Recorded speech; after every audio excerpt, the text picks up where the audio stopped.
Hello again. In the 1960s, when Southern Africa, as we have seen in the last couple of lectures, began its immersion in violent conflicts over decolonization or heightened repression in the case of South Africa, at that time, most Africans, most African countries were embarking on the first years of freedom from colonial rule. We need to return to them, to those situations. After all, this was the majority of the African population, the majority of African countries. What was this experience of independence like? We need to remind ourselves also of just what the nationalists had won. They had taken control of a colonial apparatus, the state, of course, formerly colonial at this stage.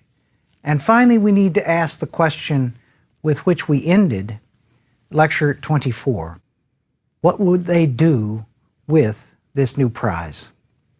Anyone who watches film footage of the official ceremonies marking independence, typically the lowering as national anthems are played, God Save the Queen is played in the background, the Union Jack is lowered, and then the new flag of Zambia or Kenya or Nigeria or Ghana is raised. The same for the tricolore of the French and so on. Very often, of course, a new flag for a nation with a new name, Ghana instead of the Gold Coast, or eventually Zimbabwe instead of Southern Rhodesia. Certainly Zambia instead of Northern Rhodesia in the period I'm referring to. When you see those packed in crowds, the surging, you're taken with one great emotion: joy, freedom, ours at last. Now the world will see the new Africa. The feeling was genuine and it was thrilling. I'm reminded again of that very simple statement by the great Ghanaian historian opening an article on the period from his own reminiscence. It was certainly great to be alive in those days. But clearly the expectations raised in the heady ride to independence would be a challenge to meet. It's worth repeating a point we made earlier in looking at decolonization in Lecture 24, and that is that in the late colonial period, some of the officials in places like France and Britain concluded that disappointment was coming and that it would be better for it to be directed at African rulers as opposed to themselves. Nonetheless, the new citizens were not passively awaiting the delivery of the fruits of freedom. The widespread mobilization of the nationalist movements during the 1940s and 50s carried over into a widespread willingness to pitch in, to participate in, to personally work toward the next great triumph, development. And in this case, they don't mean the sort of halfway house, the half-hearted development of the developmentalist states which Britain and France turned to in the late colonial period. No, we want the full measure, the real thing, and we want it under our own direction, our own supervision, and not yours. So there's a tremendous amount of energy which is apparent in the early years after independence in country after country.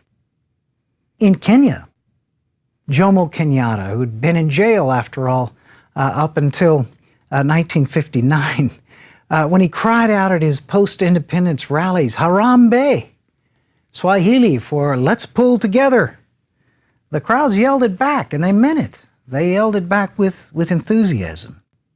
And indeed, many of the achievements of these years depended on the self-help initiatives of energize local communities, efforts to build the new school, to clear the way and create or build the new road or repair the old one, the bridge that needs the same sort of work. Often we saw this in a sort of work party atmosphere, punctuated with songs from the nationalist struggle, and so on. Despite this popular participation, which was real and widespread, and again, genuine and enthusiastic, still, there was no getting around the pivotal role of the state. The colonial states had been highly interventionist, sponsoring and orchestrating the colonial economies, perhaps especially in the late colonial developmentalist period. Now, I often find that people assume, and it's a natural assumption, that coolness in independent Africa, coolness toward what we might call free market approaches, hesitations towards that. People assume that largely stems from having a socialist or quasi-socialist perspective. And of course that would be correct. But in fact, some of this coolness, some of this hesitation comes from the colonial roots. Those state apparatuses that the nationalists had inherited, of course, had deeply interventionist, often counter-market, certainly counter-free market tendencies and character. Now, the new leaders had no intention of changing this large interventionist state role, except perhaps to make it even larger. Remember Nkrumah's mantra, the father of African nationalism, the first to become president of an independent sub-Saharan state, Ghana, in 1957. "Seek ye first the political kingdom," Nkrumah had said, "and use it to add all else." Nkrumah, of course, had spent his Sundays when he was a student at Lincoln University in Pennsylvania, attending African-American churches. And he borrowed some of his rhetorical style from what he saw there. And as you can see, he also learned some scripture. He's paraphrasing there, of course, seeking ye first the kingdom of God. Seek ye first the political kingdom. Seize the apparatus of the state, turn it to add the other things that we seek, above all, real development. So although Nkrumah and others had in fact exploited during the nationalist crescendo the resentment of farmers over colonial marketing boards, after he took power, he was quite prepared to retain them. Again, the notion of the board was a monopsony, a sole buyer, which bought, in this case, especially cocoa in a situation like Ghana, at a given price, sold it on the world market at another price. This was a resentment during the colonial period because, of course, they felt that the margin was going, in essence, into the colonists' hands. In the independence period, Nkrumah retains the boards and uses the margin, or at least says he will use the margin, promises to use the margin to finance other projects. In the avowedly radical states like Ghana and like Tanzania in East Africa, usually proclaiming themselves to be, quote, African socialist as opposed to rigidly Marxist, a good measure of nationalization took place, as well as some experiments with state farms and so on.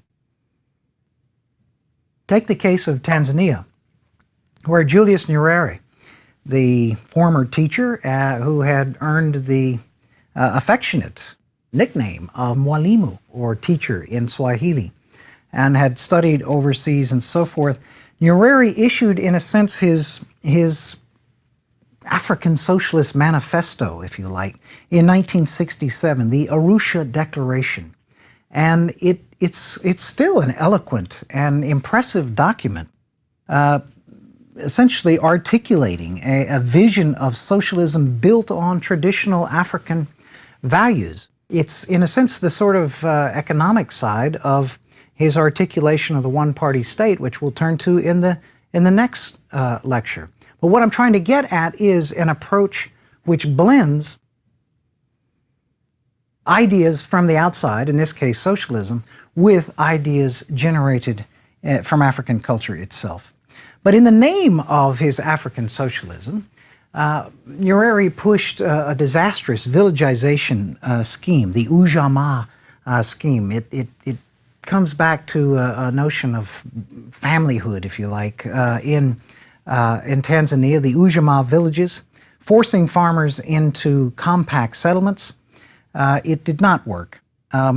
Such schemes, like the state marketing boards, the state farms, express perhaps an ominous fear of a truly independent, vigorous peasantry, despite the fact, again, that quite a number of the new leaders had risen to power precisely on the grievances of such peasantries.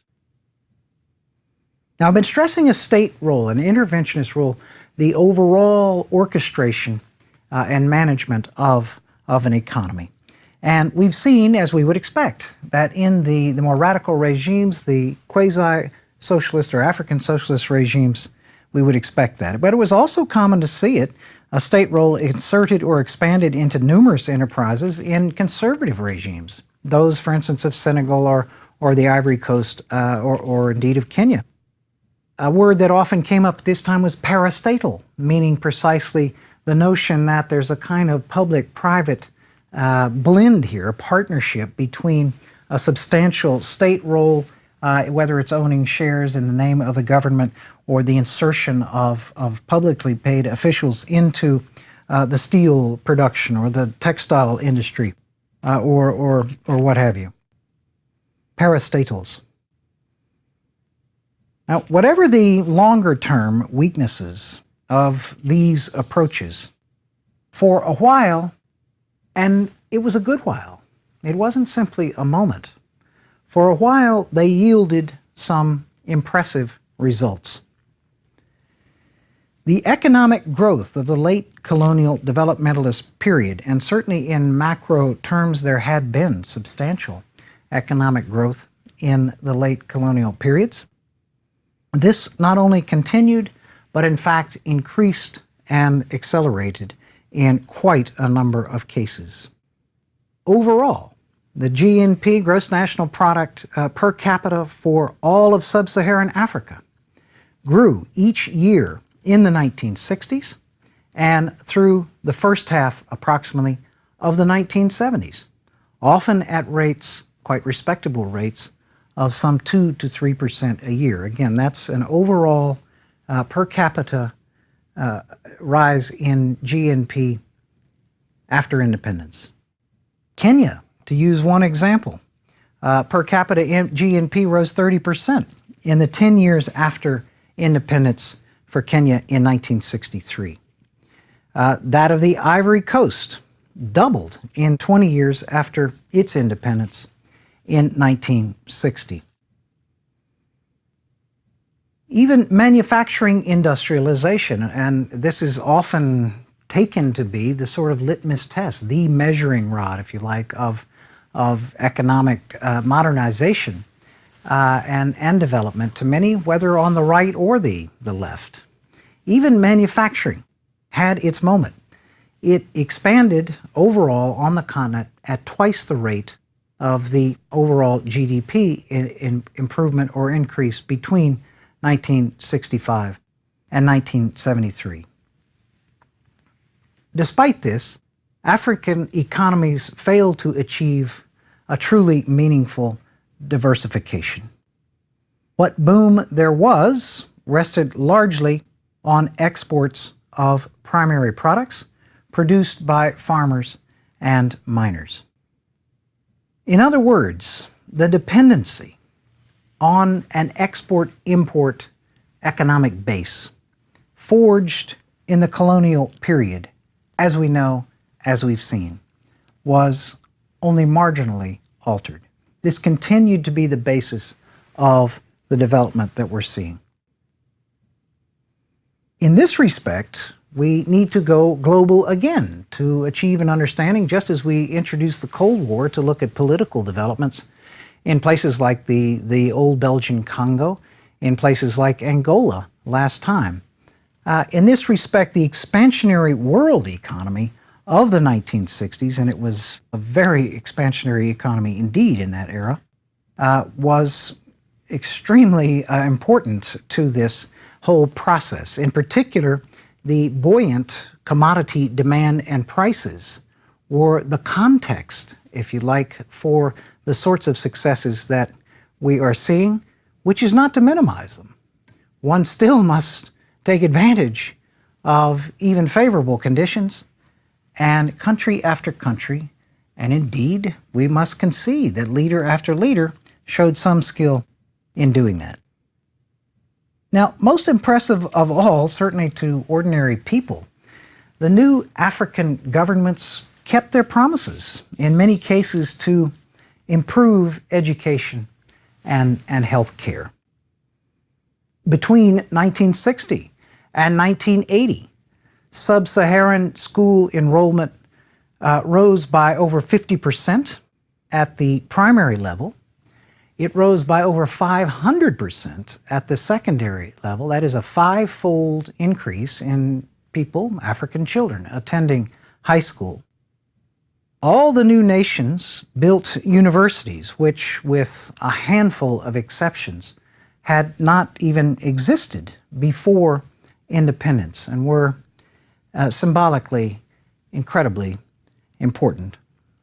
Countries like Tanzania made concerted efforts to give rural populations access to clinics.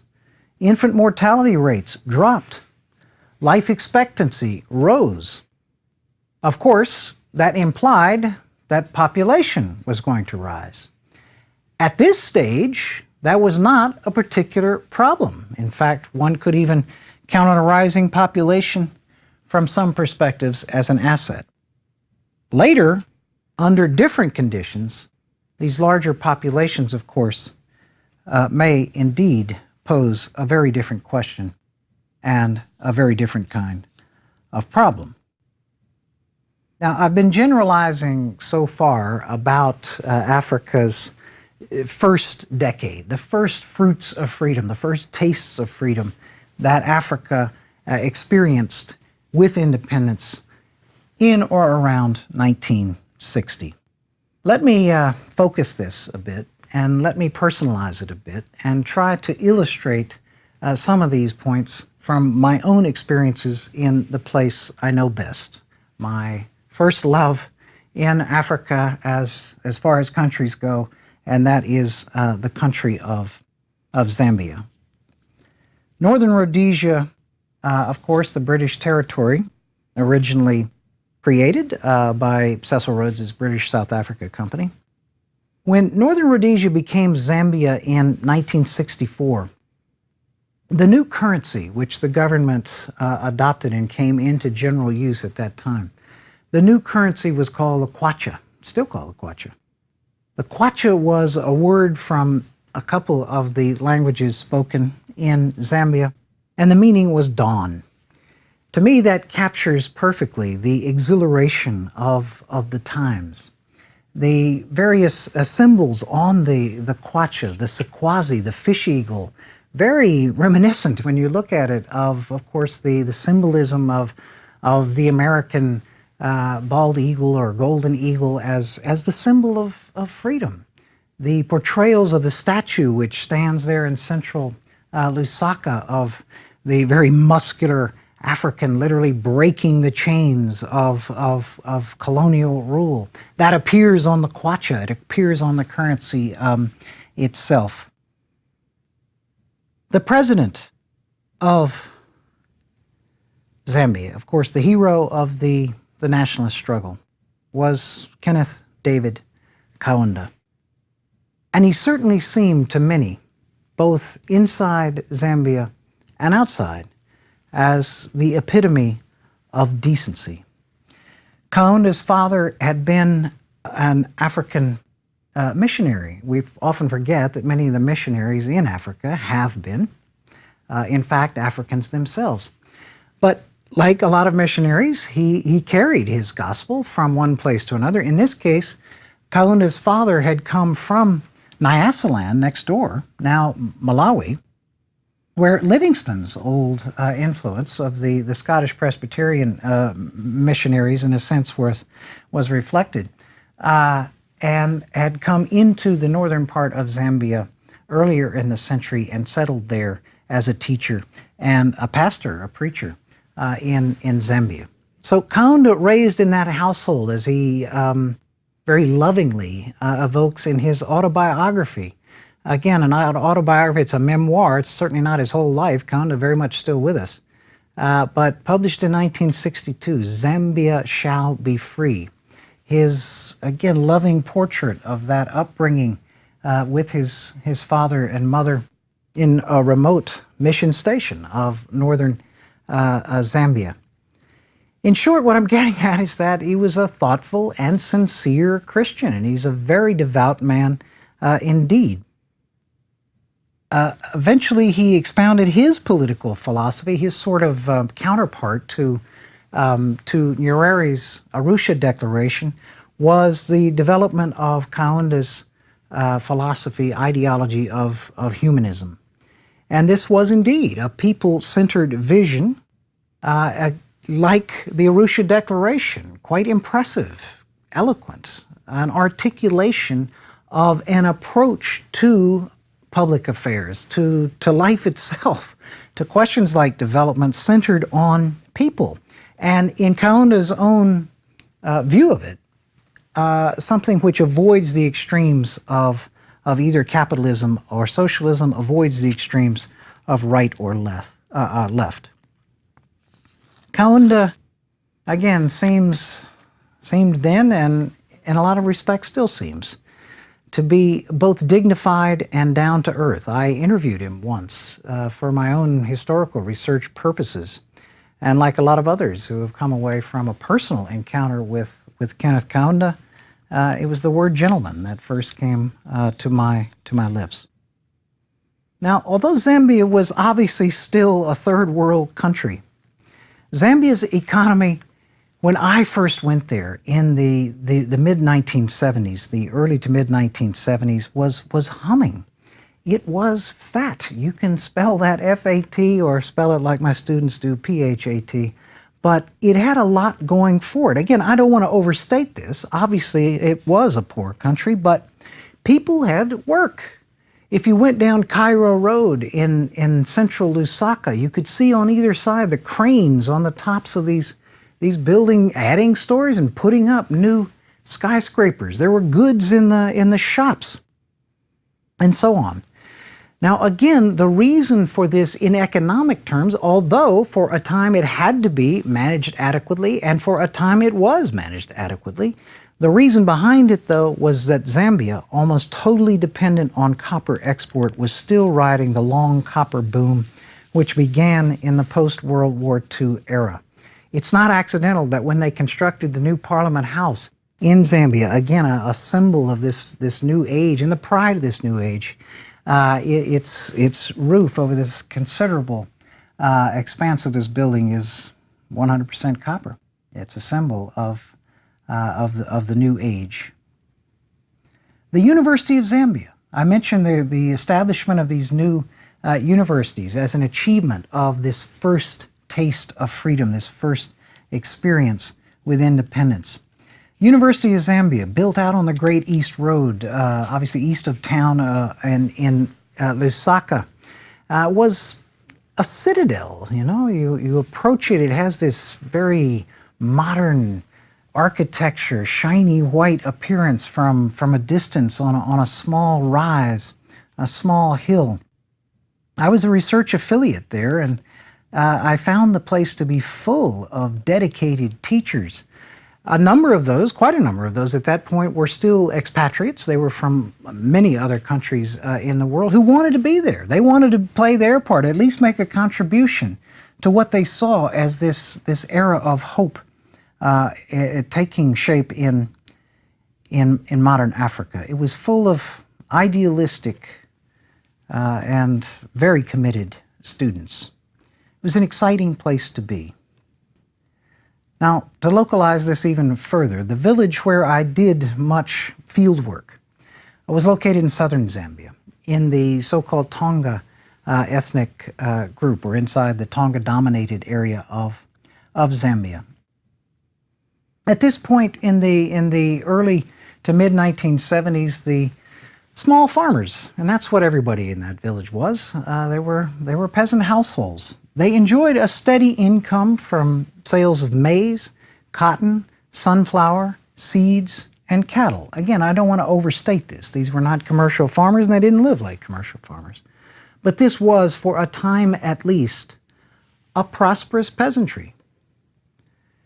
The pride of the village, and perhaps the one symbol that strikes me still today as representing the promise of the New Age, the sine qua non, the symbol more than any other, the meaning of independence, was the new primary school, Chiubola Primary School.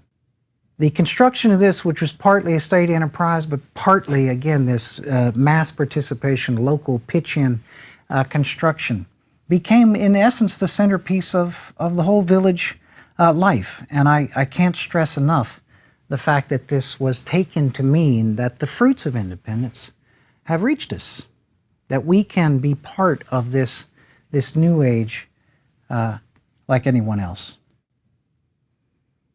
So there was a dawn, there was a kwacha in much of Africa with the coming of independence, and the new rulers deserve considerable credit for it. There were omens on the horizon, however, and we might mention a couple.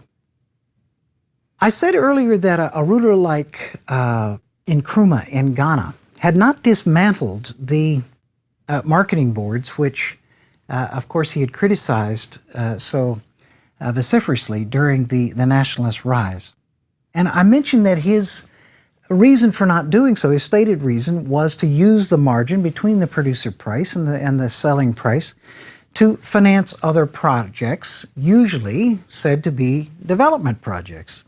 But it's also true that Nkrumah began to invest some of that margin and numerous other marginal resources that he was able to control because he controlled the state in what we can call showcase projects. The notion of the Volta Dam, which remains a fairly dubious large-scale investment in Ghana, but certainly was the sort of project which puts you on the map, which gets attention.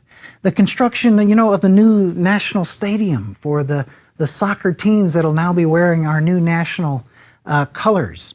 Back to Nkrumah's case, the construction, which he definitely put resources into, of a new headquarters for the OAU, the Organization of African Unity. Now, these kinds of showcase projects, again, were symbolic enough, but they did not necessarily represent the same sort of investment in ongoing development that other investments did.